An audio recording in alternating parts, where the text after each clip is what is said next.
અહીંયા પણ કોઈનો મનોરથ પૂરો કરવો છે. વનમાં પધારવાનું નક્કી કર્યું. ક્યાં પધરાવી જઈએ શ્રીનાથજી બાબાને? સદુ પાંડે આદિ ભેગા થયા. સદુ પાંડે પોતાનો પાડો લઈને આવ્યા કે આની ઉપર શ્રીનાથજી બાબાને પધરાવીશું અને આની ઉપર પધરાવીને પછી લઈ જઈશું. સદુ પાંડે, માણેક દાસ, આમના ભાઈ રામદાસ, કુંભનદાસ આદિ ભક્તો ભેગા થયા છે. નક્કી કર્યું કે આ ટોડનો ઘનો છે.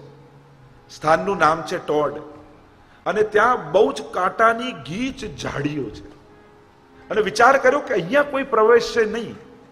એટલે શ્રીનાથજી બાબાને જ્યાં સુધી ઉત્પાત શાંત ન થઈ જાય ત્યાં સુધી શ્રીનાથજીને ત્યાં પધરાઈએ. આમ નક્કી કરવામાં આવ્યું. પાડા ઉપર ઠાકોરજીને પધરાવ્યા અને લઈને ચાલ્યા ટોડકા ઘનામાં. આ ટોડના ઘનામાં વિષ્ણુ સ્વામીને માનનારા અનેક નાગા સાધુઓ રહેતા અને પ્રધાન સાધુ હતા એમના ચતુરા નાગા. આ ચતુરા નામના બહુ અલૌકિક સાધુ હતા, બહુ દિવ્ય સાધુ હતા અને એમના મનમાં શ્રીનાથજીનો દર્શન કરવાનો વર્ષોનો મનોરથ હતો અને એમને કહેવામાં આવ્યું હતું કે તમે જ્યાં છો ત્યાં જ રહો. શ્રીનાથજી બાબાએ કહ્યું કે હું તમને દર્શન આપવા પધારીશ અને એમના પર કૃપા કરવા માટે શ્રીનાથજી આ લીલા કરી છે. અને જ્યાં સમાચાર મળ્યા, 1000 સાધુઓની સાથે રહેતા, જ્યાં સમાચાર મળ્યા કે શ્રીનાથજી પધારી રહ્યા છે અને સમાચાર મળતા થયું કે પ્રભુને શું ધરીએ, શું ભેટ આપીએ, તો કાંટાની ઝાડમાં કંકોળા ઉગતા. કાંટાવાળા કંકોળા હોય ને, ખબર નહીં લંડનમાં મળતા હશે કે અહીંયાની ઠંડીમાં ઉગે ન ઉગે. એટલે એ કંકોળા આજે પણ એ તેરસ આવે શ્રાવણ મહિનાની ત્યારે કંકોળા ઠાકોરજી, કંકોળા તેરસ કહીએ છીએ આપણે. એટલે એ તેરસનો દિવસ આવ્યો અને બીજું તો કઈ ન મળ્યું એટલે કંકોળા સિદ્ધ કર્યા. અહીંયા કોમનદાસ આદિ ભક્તો હતા, શીરો સિદ્ધ કર્યા અને જ્યાં ટોળના ઘનામાં પ્રવેશ કર્યો ત્યાં જુએ તો સુંદર રાસ ચોંતરો છે. કારણ કે ઠાકોરજીની રાસ લીલાનું આ પણ એક સ્થાન છે. સ્વામીજી સામગ્રી શીરાની લઈને ઠાડા છે. એટલે આજે પણ આ શ્રાવણ મહિનાની તેરસ કંકોળા તેરસ કહેવાય. આજે પણ હવેલીઓમાં કંકોળાનું શાક અને શીરો ઠાકોરજીને ભોગ આવે છે. તો આમ રાસ ચોતરા પર ઠાકોરજી અને સ્વામીજી બિરાજમાન થયા.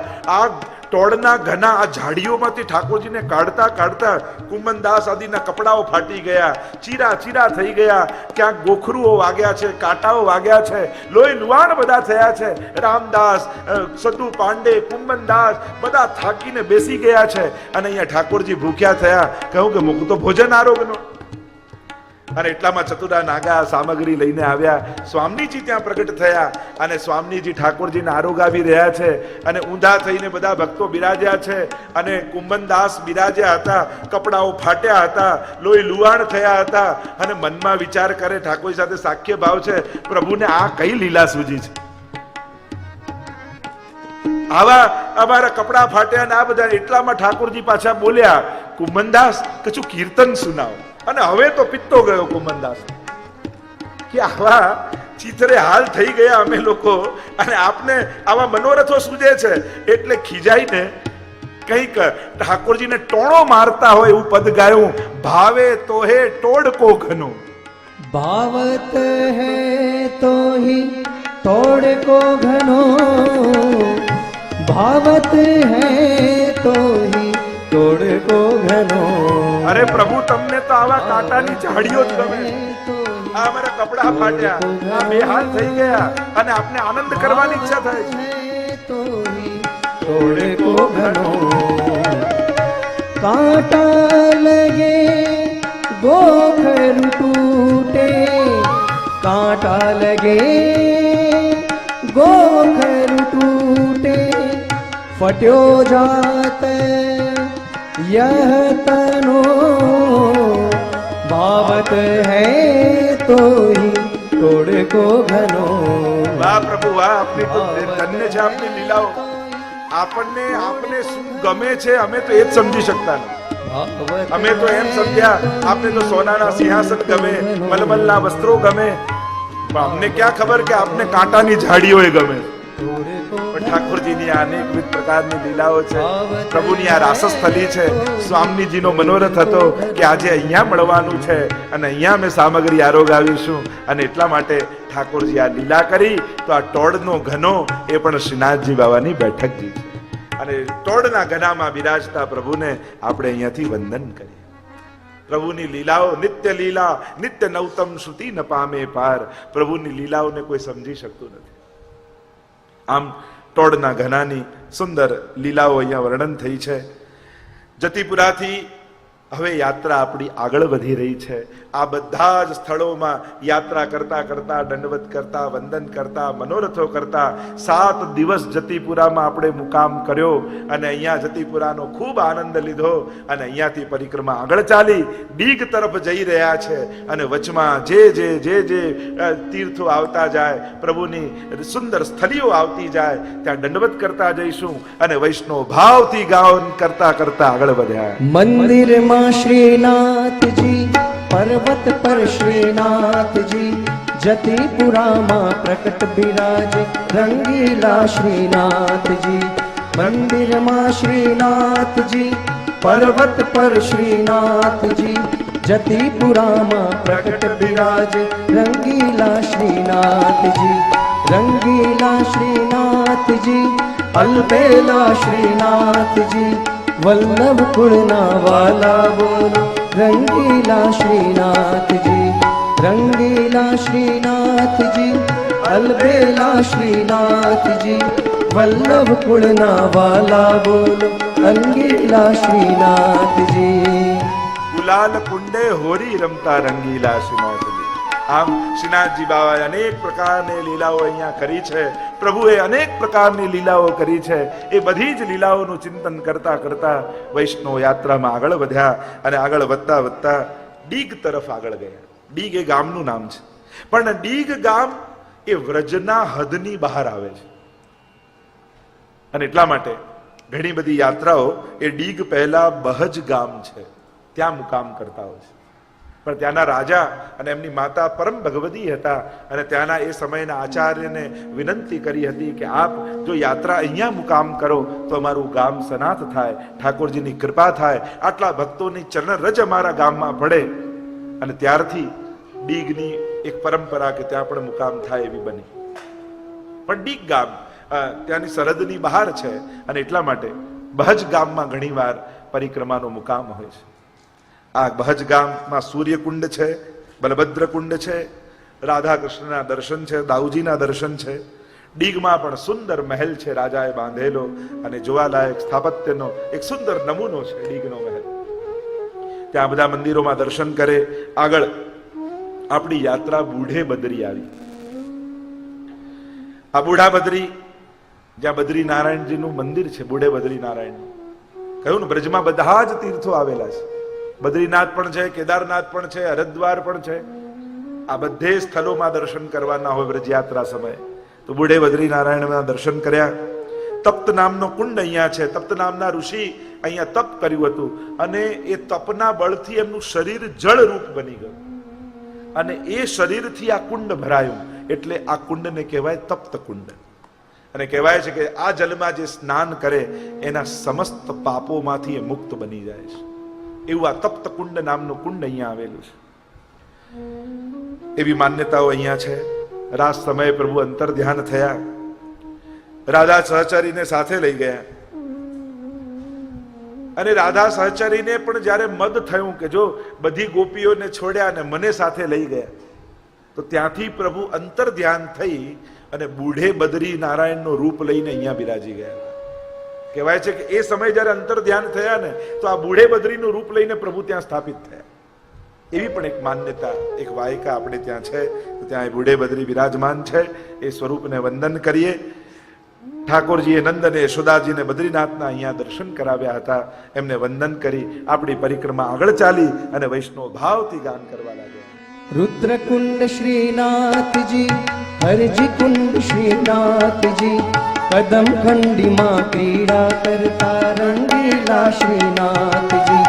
रुद्रकुंड श्रीनाथजी, हरजी कुंड श्रीनाथ जी कदम खंडी मां क्रीडा करता रंगीला श्रीनाथ जी रंगीला श्रीनाथ जी अलबेला श्रीनाथ जी वल्लभ कुलना वाला बोलो रंगीला श्रीनाथ जी गाम गाम श्रीनाथ जी ठाम ठाम श्रीनाथ जी गुलाल कुंडे होली रमता रंगीला श्रीनाथ जी गाम गाम श्रीनाथ जी धाम धाम श्रीनाथ जी गुलाल कुंडे होली रमता रंगीला श्रीनाथ जी रंगीला श्रीनाथ जी अलबेला श्रीनाथ जी वल्लभ कुलना वाला बोलो रंगीला श्रीनाथ जी ત્યારે આ લીલાઓનું શ્રવણ કરીએ ત્યારે આપણને સમજાય કે ગામ ગામ શ્રીનાથજી અને ઠામ ઠામ શ્રીનાથ. વ્રજમાં તો જ્યાં જાઓ ત્યાં ઠાકોરજીની કોઈ ને કોઈ લીલાઓ થઈ છે. આપણી પરિક્રમા ચાલતા ચાલતા વૈષ્ણવની સાથે આપણે હરદ્વાર આવ્યા. આ હરદ્વાર ઉદ્ધવ કુંડ નારદ કુંડ છે.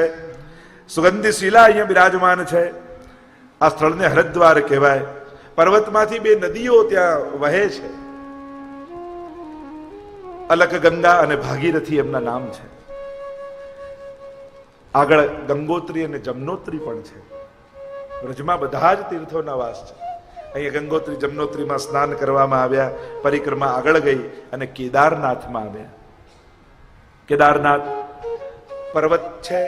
160 જેટલા લગભગ પગથિયાઓ એ પર્વતમાં છે. અને ત્યાં જઈ કેદારનાથજીના દર્શન કરવામાં આવ્યા. મહાદેવજીનું મંદિર બિરાજમાન છે. બધા જ દેવતાઓ વ્રજમાં આવીને વસે છે પ્રભુની એ લીલાના દર્શન કરવા માટે. કેદારનાથના દર્શન કર્યા. પરિક્રમા આગળ જઈ રહી છે.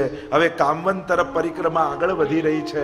કારણ કે જતીપુરાથી કામવનનું અંતર ખૂબ લાંબુ થઈ જાય એટલે ડીગ પાસે મુકામ કરવામાં આવે. કારણ કે આટલું લાંબુ અંતર બધા કાપી ન શકે. પણ અહીંયા રહી છતાંય સૌથી લાંબુ અંતર જ્યારે જતીપુરાથી ડીગ આદિ જાઓ ત્યારે યાત્રાનું આ સૌથી લાંબુ ચાલવાનું આવે છે. અને પરિક્રમા આગળ ચાલી કામવન તરફ વૈષ્ણવ ભાવથી ગાન કરવા લાગે.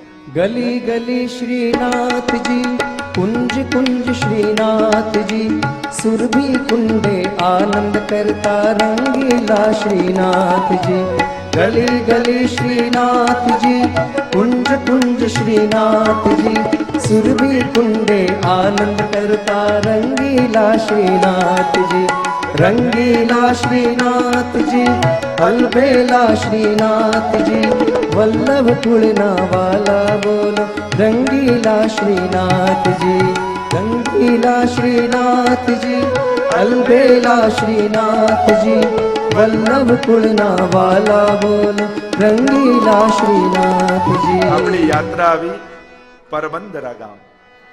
આ પરમંદરા ગ્રામ એનું મૂળ નામ જેમ પરમ મંદિર પરથી એમ કહેવાય કે અપભ્રંશ થઈને પરમંદરા નામ થયું. પ્રમોદવન નામે પણ આ સ્થાન ઓળખાય છે. સુદામાપુરી પણ આને કહેવાય છે. શ્રીદામાનું આ ગામ છે. શ્રીદામા ગોપનું આ મુખ્ય ગામ. તેમનું મંદિર અહીંયા છે. કૃષ્ણકુંડ છે અહીંયા.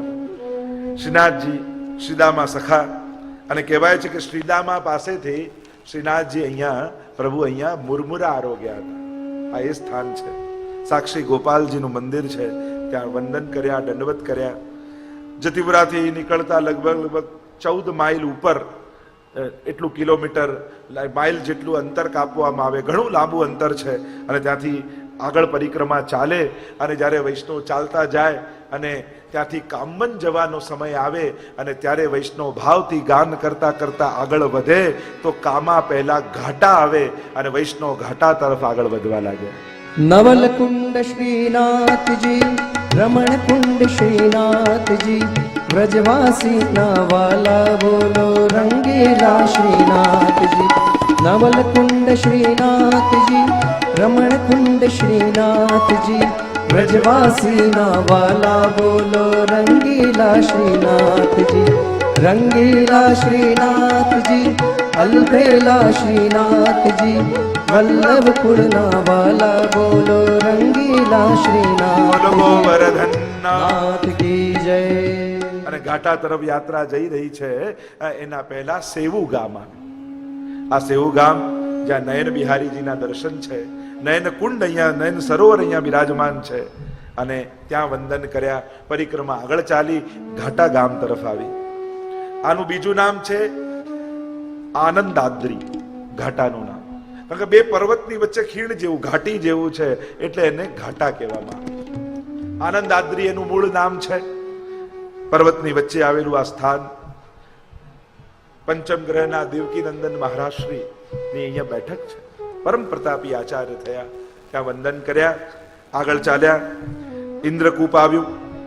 કહેવાય છે કે ઇન્દ્રએ વ્રજ પર કોપ કર્યો ત્યારે અહીંયાથી ચઢાઈ કરવાની શરૂઆત કરી, એટલે અહીંયા ઇન્દ્રકૂપ છે. ઇન્દ્રેશ્વર મહાદેવજીનું મંદિર છે. કહેવાય છે કે જ્યારે ચઢાઈ કરી ત્યારે મહાદેવજીને વંદન કરીને ઇન્દ્રએ ચઢાઈ કરી હતી. તો ઇન્દ્રએ સ્થાપિત આ ઇન્દ્રેશ્વર મહાદેવનું અહીંયા મંદિર છે. ઇન્દ્રોલી ગામ આવે છે, જ્યાં રાધાજીના સખી ઇન્દુલેખાજીનું ગામ છે આ. અને ઠાકોરજી ગાયોની ગૌશાળા અહીંયા ઠાકોરજીની હતી. અને ઇન્દ્ર જ્યારે કોઈ ગાયને ચોરી કરી ગયો હતો, અને એટલી બળવાન એ ગાય હતી કે પાછી ઇન્દ્ર પાસેથી અહીંયા પાછી આવી ગઈ હતી. એવી આ સુંદર સ્થાન. પરિક્રમા આગળ વધે, કામવન તરફ આપણી પરિક્રમા જવા લાગી. અને કહેવાય ઘાટામાં એક દિવસ આદિનો મુકામ હોય, અથવા અહીંયા કામવનમાં 3 દિવસનો મુકામ લગભગ યાત્રાનો હોય છે. આપણા પુષ્ટિ માર્ગનું બહુ જ મહત્વનું સ્થાન આ કામવન છે.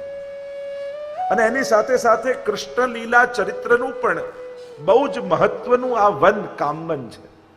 12 વનમાંનું આ 5મું વન એ કામવન છે. પ્રાચીન વૃંદાવન પણ એને કહેવાય છે, પ્રાચીન સમયનું. પાંડવ મહાભારત કાળમાં પાંડવોએ જ્યારે વનવાસ ગ્રહણ કર્યો અને અજ્ઞાતવાસ વનમાં પસાર કર્યો, ત્યારે કામ્ય વનમાં એમણે પસાર કર્યો હતો. એ જ અત્યારનું કામવન છે, જે પ્રાચીન કાળનું કામ્ય વન કહેવાય. એવું આ સુંદર સ્થાન સારસ્વત કલ્પનું વૃંદાવન પણ કહેવાય. કે પ્રભુ જ્યારે 5 વર્ષના થયા ત્યાં સુધી તેમણે અહીંયા લીલા કરી હતી, આ કામવનમાં. જુદા જુદા સ્થાનોમાં ઠાકોરજી બિરાજ્યા છે. ગોકુલ પણ જુદા જુદા સ્થાને સ્થાપિત કરેલું છે. વૃંદાવન પણ 5 પ્રકારના વૃંદાવન વ્રજમાં છે, એની પણ ચર્ચા છે. તો ઘણી બધી ગહન ચર્ચાઓ પણ વ્રજ સંબંધી હોય છે. તો આમ બાલ લીલા અહીંયા પ્રભુની વ્યતીત થઈ છે. સકલ તીર્થોએ અહીંયા આવીને નિવાસ કર્યો છે. એટલે 84 તીર્થો છે અહીંયા. 84 કુંડ કામવનમાં છે. 84 થંભનું મંદિર છે, 84 થાંભલા છે. એટલે કે ભક્તોની 84 પ્રકારની ભક્તિ અહીંયા કામવનમાં સિદ્ધ થાય છે, એમ કહેવાય છે. અહીંયા એવો પણ પ્રસંગ છે કે જ્યારે ઠાકોરજી નાના હતા, બાલ્યકાળમાં ઠાકોરજી નિંદ્રાધીન થાય, પોઢવાના હોય, એટલે મૈયા પાસે આવે અને કહે, મૈયા મૈયા મકુ કહાની સુનાવો. એટલે રોજ યશોદાજી કહાની સંભળાવતા સંભળાવતા ઠાકોરજીને સુડાવે. આ કામવનની એવી લીલા કહેવાય છે કે ઠાકોરજી બાલક હતા અને યશોદાજીની ગોદમાં પોઢેલા હતા અને કહેવા લાગ્યા, મૈયા મૈયા મુકુ કહાની કહો. અને ત્યારે યશોદાજી रामलीला की वार्ता करे छे कि देख लालन, प्राचीन काल में एक राम नाम के राजा थे और चारों भाई मां कौशल्या आदि एक बार वनवास राम को मिलो। राम, सीता और लक्ष्मण वनवास को गए। राम गए तो हिरण के पीछे और तब रावण आयो। रावण आव्यो ने सीताजी ने उपाड़ी गए। ज्यां आटलू माए कहूं मानो ठाकुरजी ने रामावेश आवी गयो। लक्ष्मण क्या छे मारू धनुष्य? उभा थईने ठाकुरजी बोल्या अने मैया तो चकित थईने जोवा लागी, अरे मारो आटलो नानो लालन ने अचानक आवुं धनुष केम मांगे छे? त्यारे लालन ने याद आव्युं कि हमणां तो कृष्ण लीला चाले छे अने बाल लीला मारे करवानी छे। अने संकोच थयो ने पाछा नाना बनी अने यशोदाजीनी गोदमां आवीने पड़ी गई।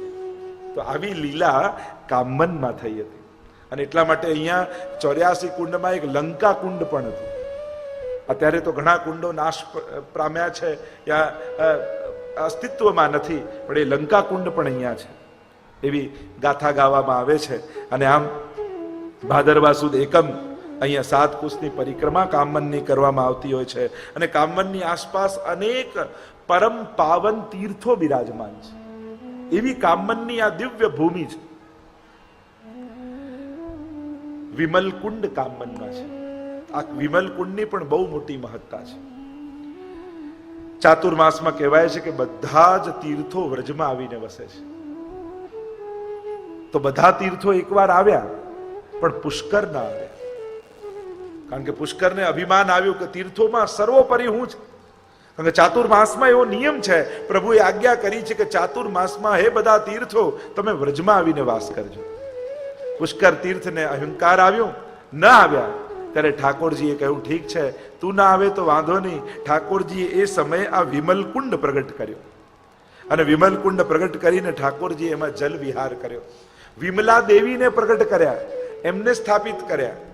અને ઠાકોરજીએ કહ્યું કે હું તમને એવું સામર્થ્ય આપ્યું છું કે પુષ્કરમાં 7 વાર જઈને સ્નાન કરે ને જે પુણ્ય મળે, તો વિમલ કુંડમાં 1 વાર સ્નાન કરશે તો પુષ્કરના 7 વાળનું ફળ એને પ્રાપ્ત થઈ જશે.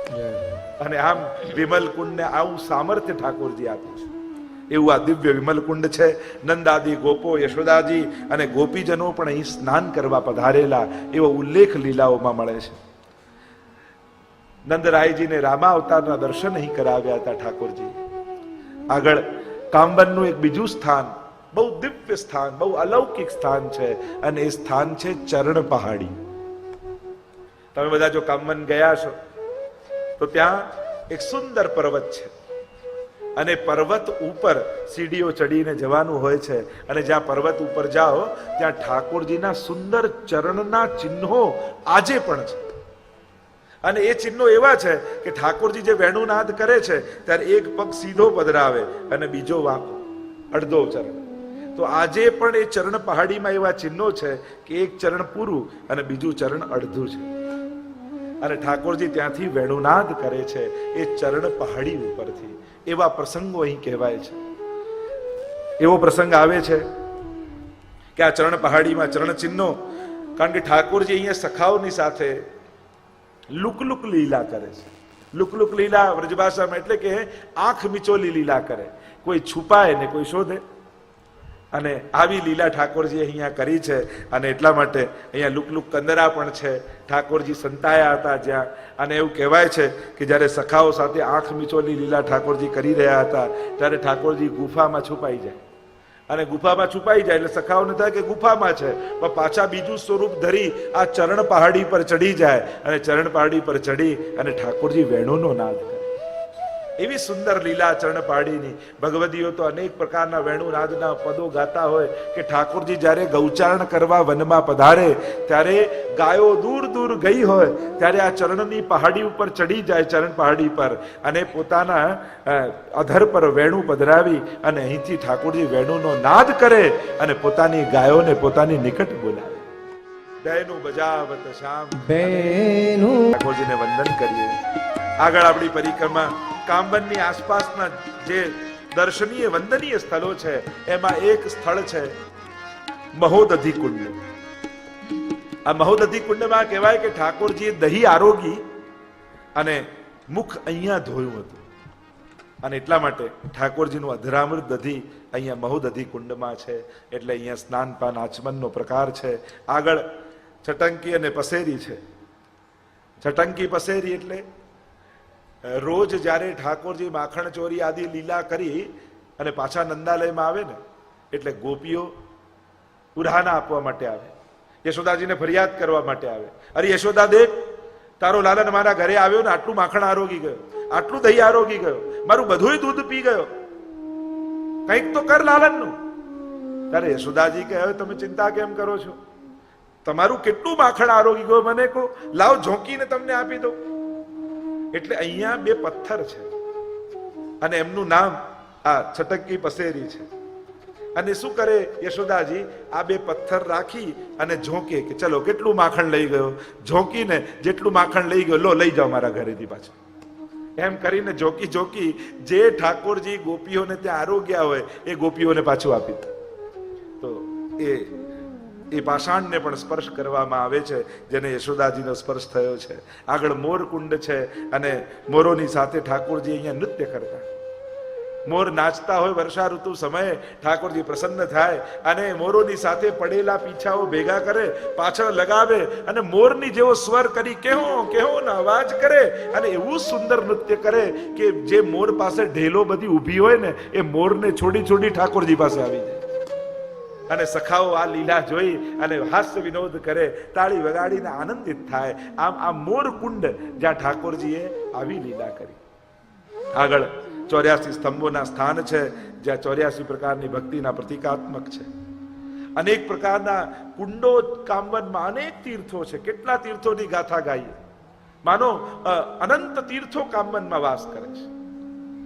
કામવનમાં એક છે શ્રી કુંડ, જ્યાં મહાપ્રભુજીના બેઠકજી છે.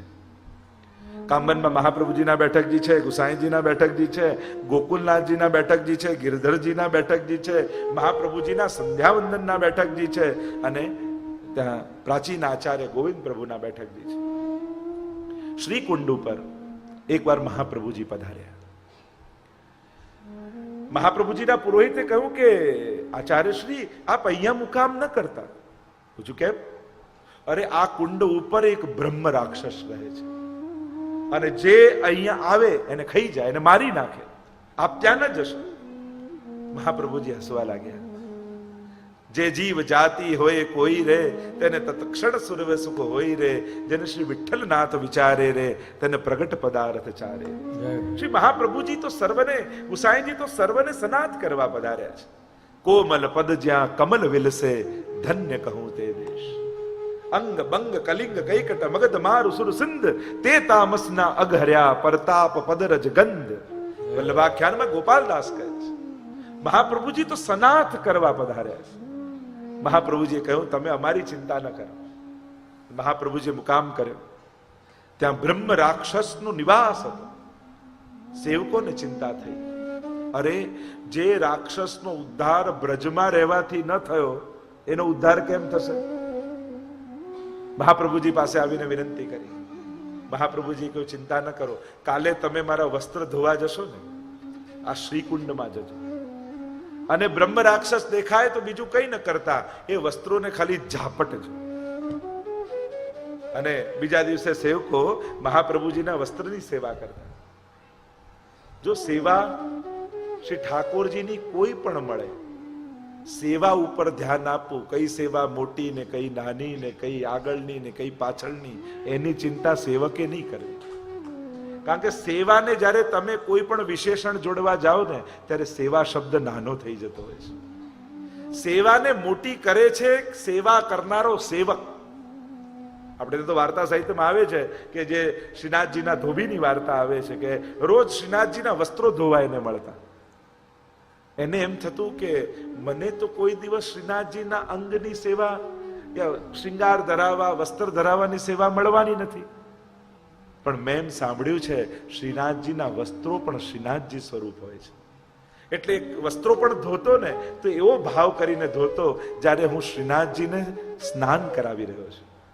એવો ભાવ રાખીને વસ્ત્ર ધોવે જ્યારે શ્રીનાથજીને સ્નાન ન કરાવતો હોય. અને આ જ્યારે ગુસાઈજી એકવાર જોયું, કહ્યું કે આ તો કેવી સુંદર રીતે વસ્ત્ર ધોવે છે, ત્યારે વિનંતી કરીને કહેતા કહ્યું જયરાજ હું વસ્ત્ર નથી ધોતો, હું તો એવો ભાવ રાખું છું જાણે હું શ્રીનાથજીને સ્નાન કરાવી રહ્યો છું. અને ગુસાઈજી ત્યારે બહુ પ્રસન્ન થયા. અને એટલા માટે જ્યારે પણ જે પણ સેવા કરો ને ત્યારે તમારું મન બીજે ના જવું. મને લાઈન કરાવવા ઊભા હોય ને ત્યારે ભાવ એવો રાખો મને ઠાકોરજી મળશે ને તો આ લાઈનમાં જ મળશે. તમે ભલે ગમે ત્યાં બેઠા હો, પ્રસાદ લેવડાવતા હો, તમે એવો ભાવ રાખવાનો, લો મને તો અંદર જવા ના મળ્યું. ના, તમારે એમ વિચારવાનું મને ઠાકોરજી મળશે ને તો થાળી લઈને સામે ઉભેલા જ મળવાના, મને સેવા મળશે પ્રસાદ લેવડાવવાની. જ્યારે સેવા કરવાનો ઉત્તમ ભાવ તમારી અંદર હોય છે ને ત્યારે નાની સેવા પણ તમે મોટી બનાવી દેતા હો છો. એટલે સેવા મોટી કે નાની એ સેવા પર ન હોય, એ સેવક પર હોય કે તમે સેવાને મોટી કરી કે નહીં. અહીંયા મહાપ્રભુજી આપી છે વસ્ત્ર સેવા. બીજા દિવસે ગયા અને એટલામાં બ્રહ્મ રાક્ષસ ત્યાં ઉભો થયો. મહાપ્રભુજીએ કહ્યું આ બ્રહ્મ રાક્ષસ એના પૂર્વ જન્મની ગાથા મહાપ્રભુજીએ કહી. આ પૂર્વ જન્મમાં રાજા હતો. એકવાર કોઈ દરિદ્ર બ્રાહ્મણ નિકટ આવ્યો તો રાજાએ ઉદારતા બતાવતા કહ્યું ઠીક છે આ જમીન હું તને દાનમાં આપું છું. દાન આપી તો દીધું પણ પાછું મન વિચલિત થયું. અરે આ જમીન આપવાની શું જરૂર હતી, ના આપ્યો તો થાત. જો ઘણીવાર આવેશમાં ઘણા લોકો ઉદાર થઈ જતા હોય, ઘણા સ્વભાવથી ઉદાર ન હોય પણ માહોલ જોઈને ઉદાર થઈ જાય. પણ સત્કર્મ કર્યા પછી મન નાનું ન કરતા, નહીં તો તમારું દ્રવ્ય જશે ને એનું ફળ જશે. આપો છો તો દિલથી કરો, મનથી કરો. ઠાકોર, જો મારું મન તો નાનું હતું પણ ઠાકોરજીએ કૃપા કરીને હાથ લંબાવીને મારી પાસે લઈ લીધી, એવો ભાવ કરો. પ્રભુને મારી સેવા લેવી હતી એટલે મને જ ઠાકોરજીએ નિમિત્ત કર્યો. અને પ્રભુ જ મનમાં, જો આપણે કાંઈ ઠાકોરજી માટે કરીએ એવા છીએ જ નહીં, આપણું મન એવું છે જ નહીં, પણ પ્રભુને તમારું લેવું હોય છે ને, એટલે ક્યાંથી આવીને તમારા મનમાં વસી જાય અને એવા સુંદર મનોરથો જગાવી દે. ત્યારે માનવું કે આ મનોરથ મારો નથી પણ આ મનોરથ ઠાકોરજીનો છે, એમને મારી સેવા લેવી છે એટલે મને વિચાર આપ્યો છે. હંમેશા આવો ભાવ, અને પ્રભુ જ કરતા હોય છે, ઠાકોરજી જ વિચાર આપતા, ઉત્તમ વિચારો પ્રભુ જ આપતા હોય છે. અને રાજાનું મન બદલાયું તો જમીન પાછી લઈ લીધી. અને પેલો ગરીબ બ્રાહ્મણ એવો દુખી થયો કે આને શ્રાપ લાગ્યો અને બ્રહ્મ રાક્ષસ થયો. મહાપ્રભુજીએ કહ્યું એનો ઉદ્ધાર જરૂર થશે. અને બીજા દિવસે જ્યાં આજ્ઞા કરી કે વસ્ત્ર છાંટજો, અને જ્યાં બ્રહ્મરાસ પ્રગટ થયો અને મહાપ્રભુજીના વસ્ત્રે વૈષ્ણવ પાસે હતા અને આમ ઝાપટ્યા અને એના જળના છીટા એની ઉપર ઉડ્યા અને એનો ઉદ્ધાર થઈ ગયો. એવો પ્રબળ પ્રતાપ મહાપ્રભુજીએ પોતાનો બતાવ્યો. દૈવોદ્ધાર પ્રયત્નાત્મા મહાપ્રભુજી છે. મહાપ્રભુજી તો આપણા જીવોનો ઉદ્ધાર કરવા પધાર્યા છે. ઉદ્ધાર થયો છે એવું આ સ્થાન એ શ્રીકુંડની બેઠકજી મહાપ્રભુજીની છે. મહાપ્રભુજી બિરાજ્યા, ભાગવતજીનું પારાયણ કર્યું અને આ સ્થાનને બેઠકજીનું સ્વરૂપ આપ્યું. બીજો એક સ્થાન જે ગુસાઈજીના બેઠકજી છે, ત્યાં મહાપ્રભુજી સાથે મધુસૂદન નામના વૈષ્ણવ મહાપ્રભુજીમાં એમની અનન્ય આસક્તિ હતી. ખૂબ પ્રેમ, ખૂબ ભાવ મહાપ્રભુજી સદાય. અને એમણે વ્રત લીધું કે મારે મહાપ્રભુજીના પ્રગટ દર્શન કરવા છે. મહાપ્રભુજી તો લીલામાં પધારી ગયા છે, પણ એમનો એવો દ્રઢ ભાવ કે વલ્લભ તો પ્રગટ બિરાજે છે. એટલે જ આપણે ત્યાં કહેવાય આસુર વ્યામો લીલા. મહાપ્રભુજી માટે કહેવાય કે આસુરી જીવોને મોહ પમાડે એવી લીલા મહાપ્રભુજીએ કરી. દૈવી જીવો માટે તો આજે પણ મહાપ્રભુજી પ્રગટ જ બિરાજે છે. અને મનમાં મનોરથ થયો કે મારે પ્રગટ સ્વરૂપે મહાપ્રભુજીને જોવા છે. એટલે નિયમ લીધો કે જ્યાં સુધી મને પ્રગટ દર્શન નહીં થાય ને ત્યાં સુધી કેવલ દૂધ પીને રહીશ. અને આ કુંડમાં આવી કટી સુધી ઉભો રહી અખંડ સર્વોત્તમના પાઠ કરીશ જ્યાં સુધી મહાપ્રભુના દર્શન ન થઈ જાય. 3 દિવસ એવા ગયા, એટલામાં ગુસાઈજી ત્યાં પધાર્યા અને કહ્યું, મધુસૂદન દાસ, આવો હઠાગ્ર કરવો ઠીક નથી. કારણ કે આવો હઠાગ્રથી મહાપ્રભુજીને પ્રગટાવવા અને એમને શ્રમ આપવો આ પુષ્ટિ ભક્તનું લક્ષણ નથી. કારણ કે જે ભક્તિમાં શરત હોય એ ભક્તિ પુષ્ટિ ભક્તિ નથી. જે નિષ્કામ હોય, તત્સુખ ભાવની હોય, જેમાં કેવલ ને કેવલ પ્રભુના સુખનો વિચાર હોય, એ જ પુષ્ટિ ભક્તિ છે. અને એટલા માટે તમે આવું હઠાગ્ર છોડી દો. મધુસૂદન દાસ ન માન્યા. ફરી સર્વોત્તમના જાપ કર્યા. 6 મહિના જાપ કર્યા અને ત્યારે મહાપ્રભુજી એમની સામે પ્રગટ થઈ ગયા. ગદગદિત થઈ ગયા મધુસૂદન દાસ. સાષ્ટાંગ દંડવત શ્રી વલ્લભને કર્યા. આપના પ્રગટ સ્વરૂપે મને દર્શન થયા. પણ હે શ્રી વલ્લભ, આટલું મોડું કેમ કર્યું? મેં તો સાંભળ્યું છે કે 3 દિવસ પાઠ કરે સર્વોત્તમજીના, એને આપના પ્રગટ દર્શન થાય, તો 6 મહિના પછી આપ કેમ પ્રાપ્ત થયા? ત્યારે મહાપ્રભુજીએ કહ્યું, હું તો 3જા દિવસે ગુસાઈજી સ્વરૂપે તારી સામે આવી જ ગયેલો હતો, પણ તે મારા અને ગુસાઈજીમાં ભેદ જાણ્યો તો 6 મહિનાનો વિયોગ તને થયો. 6 મહિનાનો વિલંબ એટલા માટે થયો, મારી કૃપામાં ખામી ન હતી, તારા ભાવમાં શંકા હતી એટલે વિલંબ થયો. કારણ કે મારા અને ગુસાઈજીમાં કોઈ ભેદ નથી. અને એટલા માટે વૈષ્ણવે ક્યારેય પણ વલ્લભ અને વલ્લભ કુલમાં ભેદ ન જોવો. કારણ કે એ જ તો પ્રભુ મહાપ્રભુજીના ઘરે ફરી પ્રકટ થયા છે. શ્રીમદ વલ્લભ કે ઘર પ્રભુ જો ફિર અવતાર ન લેતે હો, હમ સરી કે મૂઢ પતિત જન કહો कैसे निस्तरते हो. श्रीमद वल्लभ के घर प्रभु जो फिर अवतार न धरते। श्रीमद् वल्लभ के घर प्रभु जो फिर अवतार न धरते। तो हम सर के मूढ़ पतित जन, तो हम सर के मूढ़ पतित जन, कहो कैसे निस्तरते। કે ઠાકોરજી ગૌચારણ કરવા પધારતા ત્યારે અહીંયા લપસણી ખાતા. એટલે આજે પણ એવી શીલા છે કે જ્યાં લપસવામાં આવે. જે યાત્રામાં ગયા હશે અમને ખબર હશે, અનેક પ્રકારની શીલાઓ વ્રજમાં છે. કજરી શીલા, તમે આમાં હાથ ઘસો ને તેમાંથી કાજલ નીકળે, આજે પણ છે. સિંદૂરી શીલા, તમે આમાં હાથ ઘસો તો એમાંથી સિંદૂર નીકળે. લિપસની શીલા, તેમાંથી ઠાકોરજી લિપસની ખાય. આ બધી શીલાઓ આજે પણ વિદ્યમાન છે. કામેશ્વર મહાદેવ બિરાજમાન છે. વ્યોમાસુરની ગુફા અહીંયા છે. વ્યોમાસુર બાળકોને ઉપાડીને ગયો અને ગુફામાં પૂરીને મોટો પથ્થર મૂકી દીધો. ઠાકોરજીએ જોયા, ઉદ્ધાર કર્યો છે વ્યોમાસુરનો. તો આ વ્યોમાસુરની ગુફા અહીંયા છે. ભોજન થાળી છે કામવનમાં. જે યાત્રામાં ગયા છે એમને ખબર હશે, ભોજન થાળીનો અહીંયા મનોરથ કરવામાં આવે.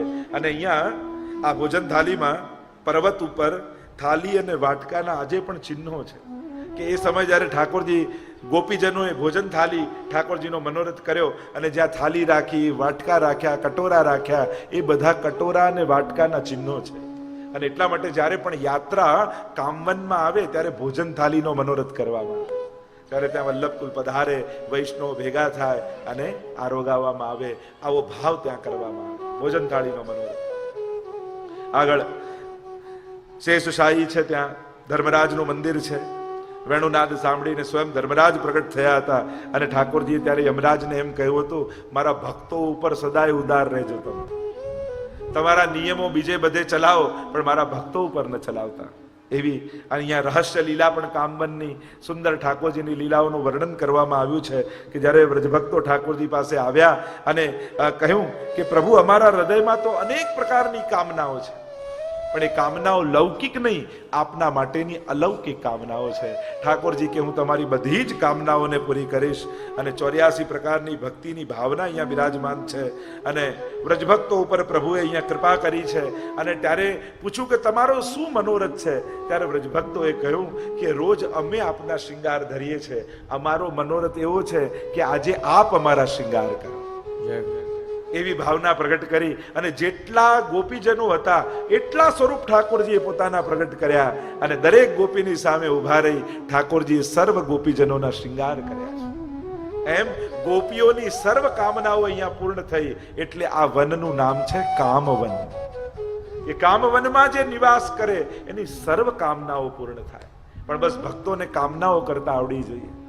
લૌકિક ઈચ્છાઓ કદાચ એ ભગવાન પૂરી કરશે તો એ ક્યાંક આપણે, કારણ કે ભગવાન પાસે સંસાર ઈચ્છવો એનાથી મોટી મૂર્ખતા બીજી કઈ હોય? ભગવાન મળે તો ભગવદ કૃપા અને ભગવદ અનુભવ થાય એવી યાચના કરવી જોઈએ. અને એટલા માટે આ સર્વ અલૌકિક કામનાઓને પૂર્ણ કરનારું કલ્પ વૃક્ષ એ કામવન છે. અને એમાં પણ વિશેષ રૂપે પુષ્ટિમાર્ગી વૈષ્ણવ માટે તો આ બે સ્થાન અહીંયા જે છે કે જ્યાં સપ્તનિધિમાંના બે નિધિ સ્વરૂપો અહીંયા બિરાજમાન છે.